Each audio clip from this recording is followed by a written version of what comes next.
Alrighty, this is the first ever episode of the Rock Talk podcast on this August 20th, and my first ever guest, head men's soccer coach, head coach Ethan Higgins. Ethan, how are you doing today? Doing well. Had our first regular season practice this morning. Got through it. Now we're here. The rest of the day, got to do a little bit of paperwork, but feeling good. Feeling a little bit tired, though. Yep. Season's getting rolling. This is going to be your first year here at Rockford University. Awesome. A new era of Regent soccer. Got to introduce myself real quick. Cole Weber, going to be with you all year for our Rock Talk podcast. Just an idea. Just wanted to highlight different sports here on campus, talk to coaches, talk to players. Going to talk to the Region of the Week coming up here when sports get started. But right now we're talking soccer, something I didn't really ever think I was going to do, being a football guy. But I'm excited to do it here today, Ethan. And Ethan, you're a guy who, you spent a lot of time in soccer over your life. You told me right before we did this, you're not a talker, you're a guy who likes soccer a lot. Absolutely. Yep. Yeah, so how about you tell everybody, just get a little introduction to yourself, this being your first year here at Rockford. Just where have you been and what brought you to this place? Mm-hmm. Yeah, first of all, thanks for having me, Cole. Super excited to do this. Like you said, my name's Ethan Higgins. I'm coming here from Pennsylvania. Was born there, raised there all my life. About 6 months ago, I moved to Illinois. I was an assistant coach at Milliken before this, and then I've been here for about 3 weeks. Just moved here up to Rockford. Excited to get started though. But in my time in Pennsylvania, though, I played soccer my whole life, starting at age 5. Became a goalkeeper around 10, 11.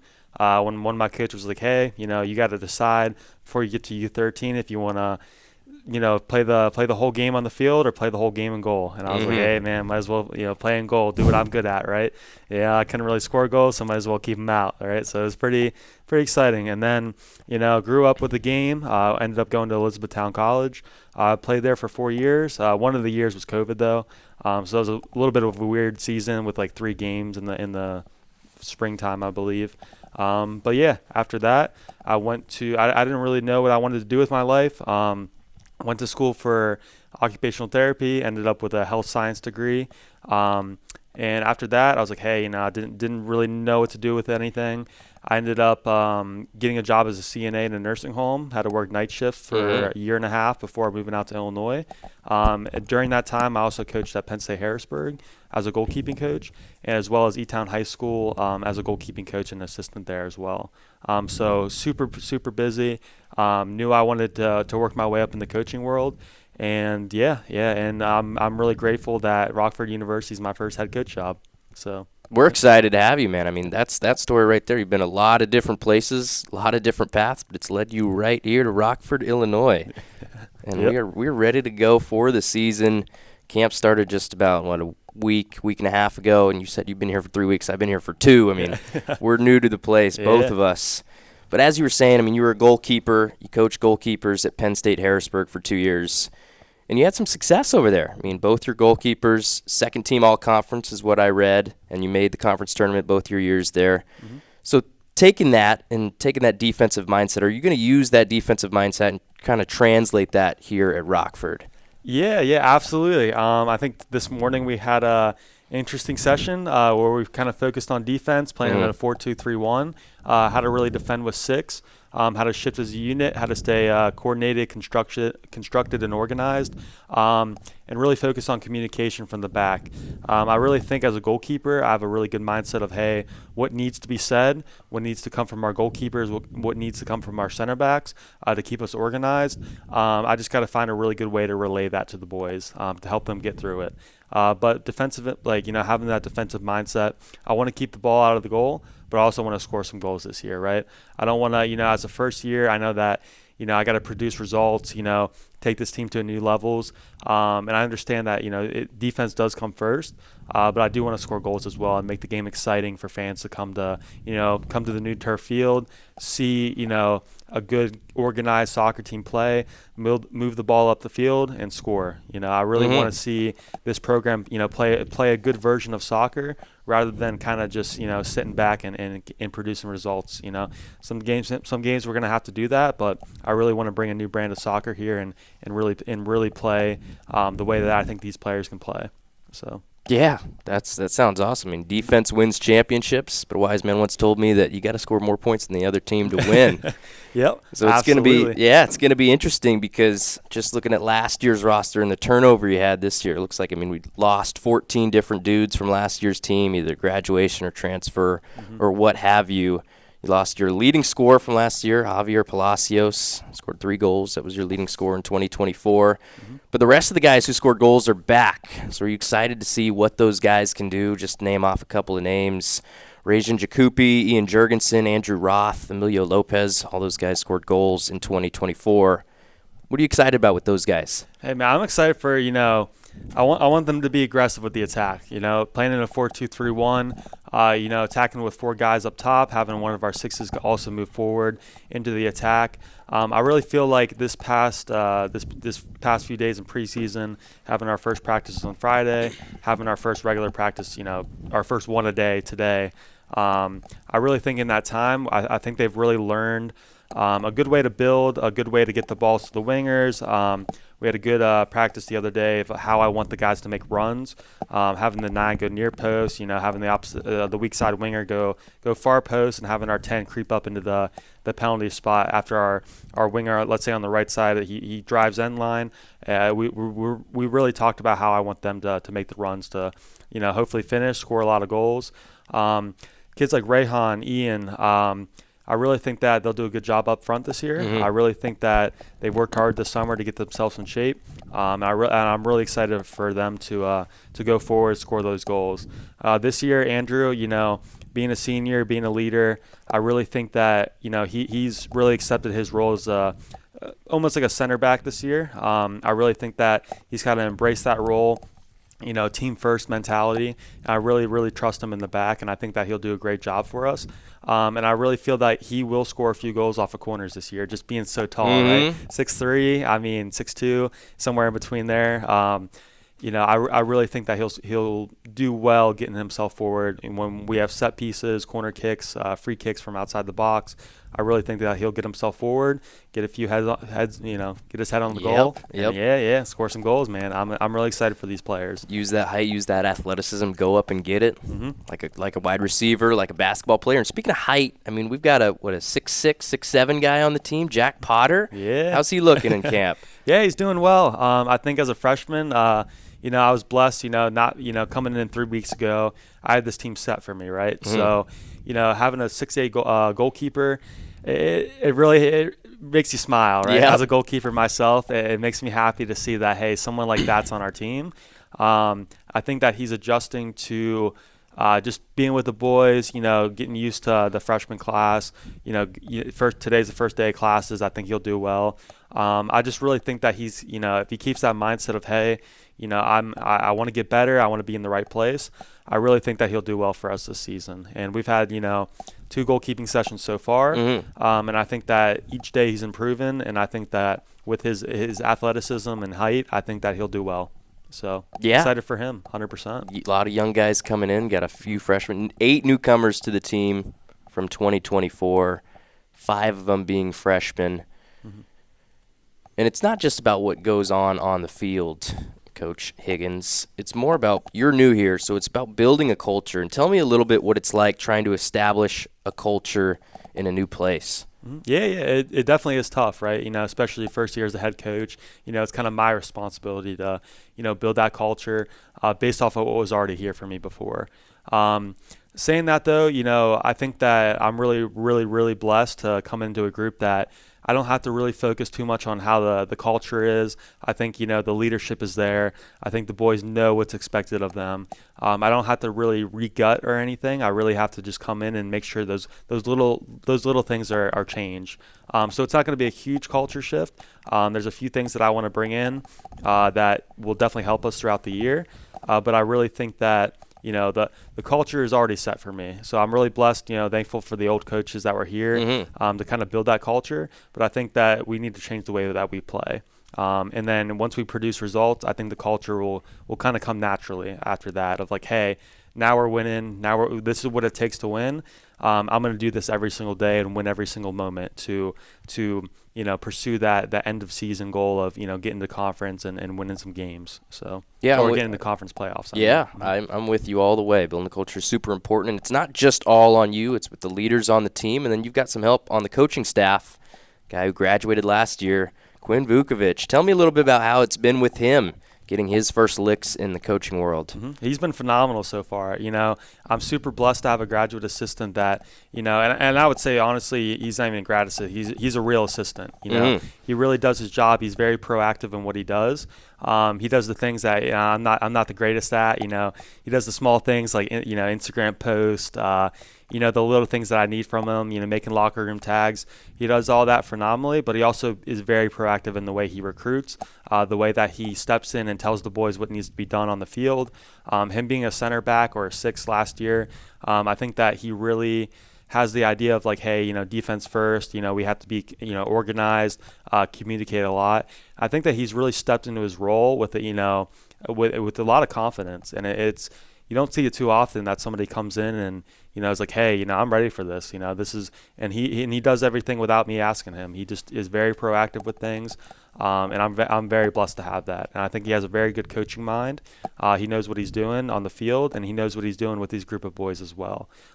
Him being here as well for the past 4 years, having teammates on the team, I think he's done a really good job of adjusting himself in a sense of, hey, I'm a coach now.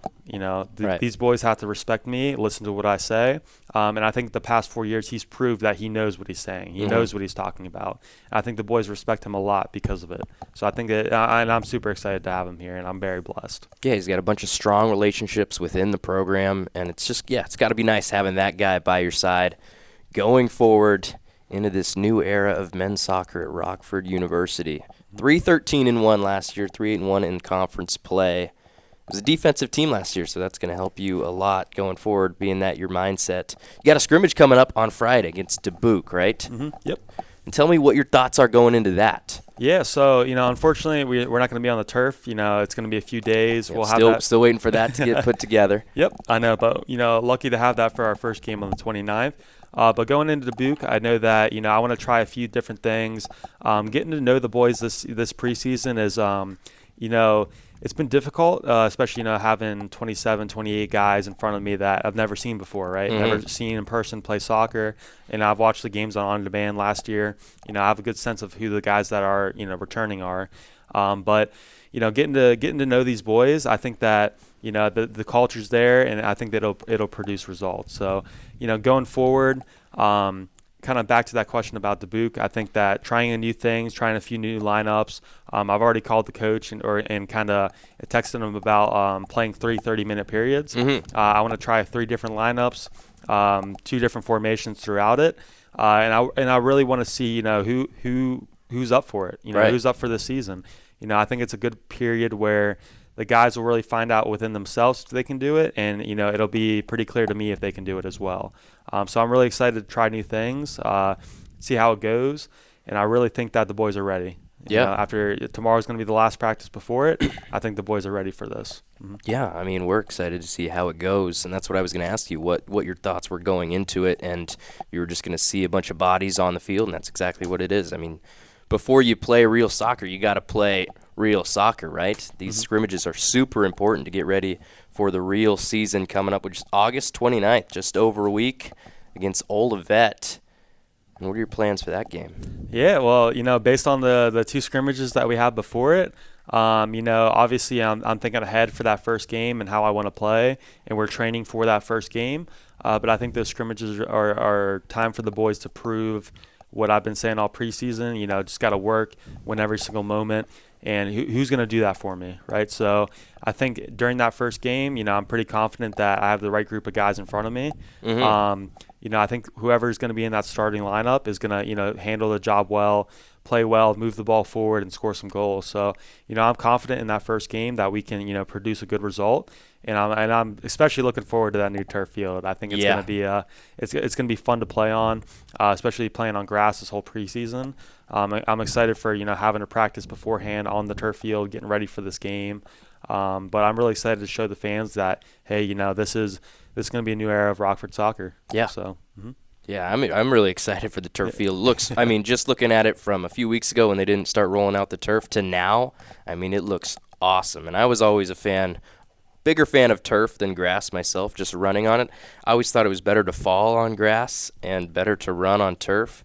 But, I mean, in soccer, there's a lot less falling than in football. I mean, depending on what kind of tackling you're doing.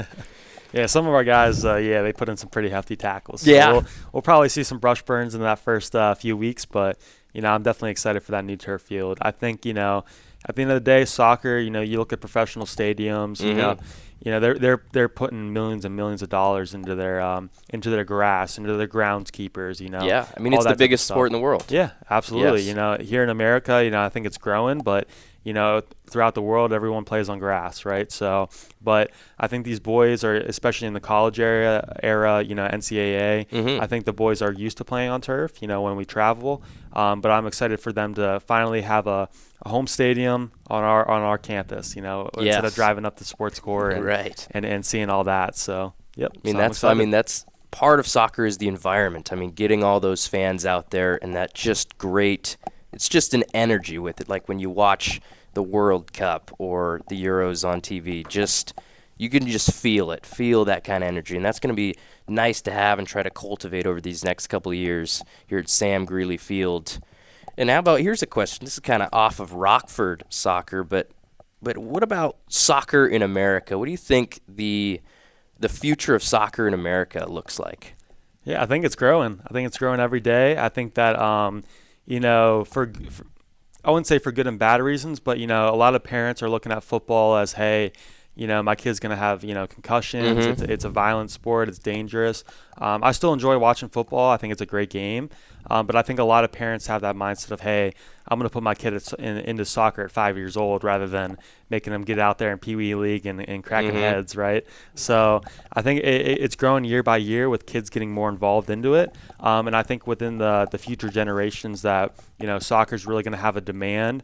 Once there is a demand, it's going to be broadcasted more. Mm-hmm. It's going to have the ability for these big companies that really just care about money and that type of deal with the media, that they'll put more money into soccer.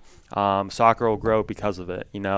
We see within our media, it's a lot of, hey, whoever has the money can broadcast, SEC, all these deals with college football. I think that it'll start to shift within hopefully 20, 30 years of, hey, I'm watching SEC soccer because it's really good. But I know ACC is a really good conference with soccer.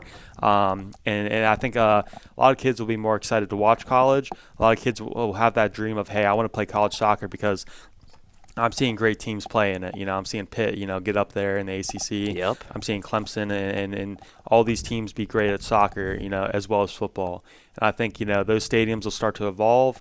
I think, those 5,000 seat stadiums will turn into 20. Mm-hmm. And then the demand is the more demand, the more it'll grow. And those stadiums will turn into, 30,000, 40,000. Jeffrey Field at Penn State will turn into hopefully a 50,000, seat stadium at some point in time. But I think it'll keep growing as kids get more involved and their parents make them be more involved in soccer. I think they'll grow to love the game. But I think it really starts with coaches. I think coaches at the youth level need to have an open mind. I coached a U9 club team for a year. Yeah. And you really start to see the parents start to be more and more involved in it and start to like it based on the coaching. When I was younger and I had some great coaches growing up, I think they really helped me love the game and be more involved in it. But I really think that, the coaching has to change first in youth levels from winning to loving the game. And winning doesn't matter when you're 8 years old and you're playing 4v4 into pug nets or something. Yep. It really doesn't matter too much because there's not much of a business side to it. There still is a business side, but I really think that parents, the more they see that these coaches are putting their time and effort into their young kids, that they'll stick with soccer, and I think that game will grow. So. Yeah, and that just popped another question into my mind. As a youth soccer coach, do you think it's more important to work on like the fundamentals and the actual playing of the game, or try to build an environment that is welcoming to a 9-year-old or a 6-year-old, whatever age you're talking about, to try to get them, build that love of the sport and keep them involved? What do you think the best way to go about it is? Yeah, so I think That's a good question. Yeah, so I think young kids, there's a saying that, technique doesn't get better past 15. So I really think youth coaches really need to hound the kids with technique, focus on, making using the inside of the foot when you pass, locking your ankle, when you strike the ball, keep your shoulders over top of the ball. If you're a goalkeeper, W versus diamond, that's kind of evolving more into a diamond, but little kids, their hands are. Yeah, we always called it Oregon, U of O. Okay. Yeah, a little cheeky Oregon reference. Yep, I like it. Yep. So, but yeah, it's, based on technique for little kids, I think that coaches should kind of, continue to do that, but also, don't focus on, per se, like, hey, we lost 8-4, you know what I mean? Hey, we scored 4 goals. You know what I mean? We, enjoyed those moments of the game, right? So kind of changing that mindset of, hey, oh, we lost, do better. What are we doing? Into, hey, there's things that we can build on, we can improve upon. We'll do okay. We'll do okay in the future because we have some building blocks within our technique and with our foundations. So I think that, it is a good question, that kind of sense of, you don't want to tell kids, hey, losing doesn't matter, right? Because you want to win. That's a mindset that I'm bringing to this team this year of winning every single moment you have. Yep. Whether it's getting up in the morning and getting yourself to practice and then going to class, you set yourself up for the rest of the day as long as you keep winning these little moments. When you look back at the end of the day, you'll see all this collective, like, hey, I won all these moments. That was a great day. I won the day. Let's do it again tomorrow. You know what I mean? So I think that these kids, really need to really, I think coaches really need to show these kids that, hey, at the end of the day, winning is the most important thing, but all these collective little things you're doing, like locking your ankle, keeping the shoulders over the ball when you strike it, I think that those will lead into the kids feeling accomplished and proud of themselves, and then continue to, be involved within the sport. Right, and focusing on all those little moments and the small details. Once you add all those up, all these little moments, those all add up into a big thing, right? So if you focus on winning every single moment that you get, that translate to winning and success. Something that I wanted to ask you was, when you were growing up as a fan of soccer, were you more focused on the MLS, or did you have a team from across the pond that you rooted for? Yeah. So that's a great question. So I probably started watching soccer like pretty heavily when I was like 11 and 12. The first, I was a Chelsea fan. I'm a Chelsea fan now. Yeah. I've been my whole life. But I remember specifically in 2012 when Bayern and Chelsea played in the Champions League final. I was young at the time. I was about to go to my friend's house, play soccer outside, just hang out, play Minecraft, all that stuff. And I remember my mom was like, she put the game on. It was on NBC or whatever. And then I stayed and I watched the penalty shootout. And looking back, I'm so happy I stayed and watched that shootout because it was phenomenal. I always remember Petr Cech, Didier Drogba, Fernando Torres. I think these players really sparked my love of soccer. You know what I mean? Seeing that shootout, I was like, hey, I didn't know at the time, hey, Champions League was the biggest thing in the world, to win basically, besides, within your country, or if you're playing Euros or World Cup. But that was the biggest club tournament there was. So seeing that really sparked a passion in me, and I'm glad I watched that game, right? So I love Chelsea. I think that moment always stuck with me. And so seeing them grow throughout the years, they've had some bad years when Todd Boehly kind of took over. But I think we're getting past that stage a little bit, even though he's still the owner. I think that some good things are in the works. But within America, my parents took me to my first ever MLS game. I think I was 14, maybe 13. We went to a Philadelphia Union game. Yeah. And we were playing DC United. And I'll always remember this. I think it was 0-0 the whole game. But I was still very involved. I still loved hearing the fans right next to me singing the Sons of Ben. I still loved hearing the chants, the drums, the smoke, the blue and yellow smoke that flew up into the air. I remember specifically Alejandro Bedoya, he's still on the team now. He's pretty old, but he's still. I mean, back in 2012, 13 years ago, yeah. Yeah, like he's getting there, but he still loves the club, and he's still my captain. You know what I mean? So, but when he crossed the ball into Corey Burke, and he scored, and they won 1-0 in I think the 91st or 92nd minute. That just sparked, I think, the rest of, I think it was a coincidence or luck that it happened in that game, my very first game there. But that stuck with me throughout this year, or throughout my whole life. And I've probably been to about, I'd say 30, 40 Philadelphia Union games throughout my whole life. And I'll keep going, man, whenever I'm back home. I went to see Charlotte versus Philadelphia Union this June when I was back home, and same kind of deal happened. It was 1-1. Andrew Privet from Penn State, he heads it out. He's on Charlotte. He's one of their center backs. He heads it out. I forget who crossed it in, but one of our academy boys, 21 years old, scored the game winner, and everybody went nuts. Yep. Everyone went nuts. I was in the Sons of Ben. I was going nuts. It was just one of the, when you go to Philadelphia Union, something special is going to happen because those boys have heart. They have energy. They want to win, and they have a really, really, really good culture. And that's what I love to see. That's why I want to bring here. I want to bring a good culture where that even if it's tied 1-1 in the 90th minute, that you'll do everything you can to put the ball in the back of the net and win and produce results. So I think, those are my two top teams. I'll always watch them. I haven't missed a Philadelphia Union game yet this season. I've watched every single one on Apple TV. It's kind of a back to the whole media and corporation thing. It's kind of a rough deal, but yeah, it's I would rather spend the money and see my team play. So I'm really, really happy to see them play every single Saturday or Wednesday or Sunday. So yeah, whenever it is, you're gonna be tuned in for sure. Mm-hmm. I mean, yeah, that's how you grow the game. I mean, getting kids involved really early. You're always gonna remember that first team you ever watched. I'll remember the 2010 San Francisco 49ers forever. They were 6-10, but they won that last game of the season 40-21 against Seattle, and I'll remember that one forever. That was Mike Singletary's last year's head coach. Mm-hmm. Shout out Mike. Yep. I come from Portland Timbers country. I've never been to a game, but I've always heard that it's something that you got to do before you dip out. I mean, what are your thoughts on the Timbers? Oh, I think they have a great fan base there. They always cut the big log. Whenever they score a goal. Yeah. They have a really, really cool stadium. I think they have great history as well. Seeing their games back in, I think it was 2015, 2016, whenever they always played the Columbus Crew. Yep. In the final, I think that was 2 years in a row they played them. And seeing those games and seeing, I forget, the memory's a little cloudy from years, and this was 10 years ago, you know what I mean?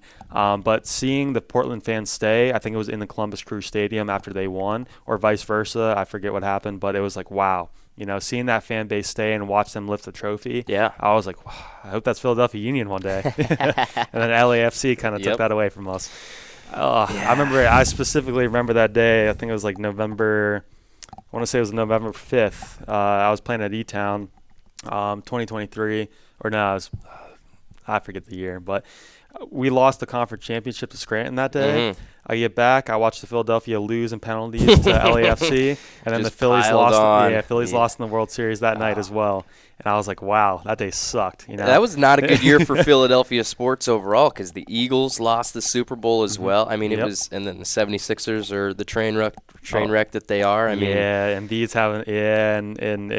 I love Maxey. I have his jersey as well. And Philadelphia, I really hope I'm glad the Eagles won the Super Bowl. I'm a Steelers fan because my family's from Pittsburgh. But I'm also a Sixers fan and a Union fan because Pittsburgh doesn't have a soccer team or basketball team. Yep. They have the Pittsburgh Riverhounds, but they're not MLS. Yep. So those moments stick with you. They do. With you. And they kind of shape your life and your love for the game.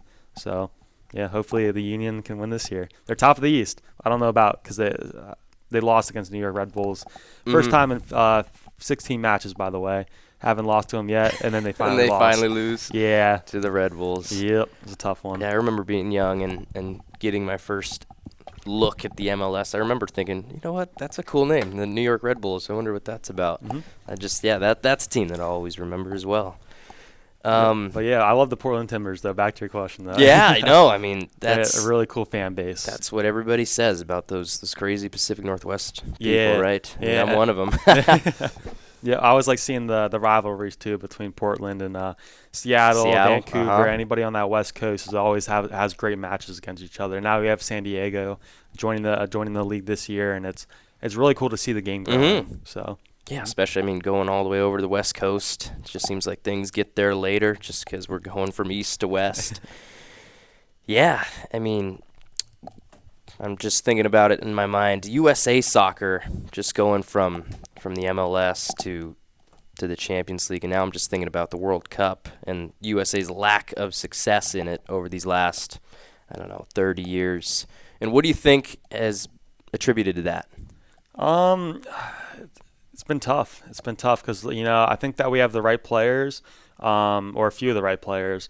But I really think it starts with the youth level. I really do. Mm-hmm. You know, soccer in America is pay to play. In other countries, it's get paid to play. So, you know, over in England, it's, you know, you have a kid that can't afford soccer, but they're phenomenal. They get sponsored. They get put into an academy that they're allowed to develop. It's very cutthroat there, but it's also like, hey, if you don't have the funds, there's still a way to play. Mm-hmm. Here, it's like, hey, you might have a really, really good kid that can't afford to play in an ECNL club or MLS Next club or, you know, ECNL Regional League club, or they if they can't afford to play in that, they're not going to get looked at as much, and then they don't have the best pathway forward, Mm-hmm. right? So it's really hard for Americans to kind of comprehend the idea of like, hey, we have, you know, Christian Pulisic, and we have, you know, Weston McKennie, and we have, you know, Brendan Aronson, and how are they not producing results? I'm sure there's, you know, I don't want to say there's better players out there, but I'm sure there's kids that got passed up when they were 11, 12 years old because they couldn't afford a MLS Next club. You know what I mean? So I think that we as a country really need to do a better job within our youth system to find, identify, and train these players and develop them into the superstars that they were born to be. So I think hopefully in the next, you know, 10, 20 years that can start to change. But I think America is very it's very pay to play. So I think that there's still a lot of work to be done. Yeah. I think bringing in Pochettino doesn't matter when you don't have the right players. You know, we had Bruce Arena, then we had Greg Berhalter, and then, you know, now we have Mauricio Pochettino. What's it matter if you don't have guys on the field that can win you games? So it's kind of hard to see that. It's kind of hard to really, you know, take that in as an American fan, and seeing us play in this past tournament over the summer, and you know, it was heartbreaking, you know, losing games that we should win, you know, guys not trying. Then again, you know, Pulisic was taking the summer off because now club teams are playing 70-plus games in a season, and we can't have them playing over the summer because of risk of injury. And I think the whole soccer world is getting a little bit messed up with FIFA in the whole money situation. So I think that guys really need to understand that, hey, like there's great soccer players here in America. There are great players.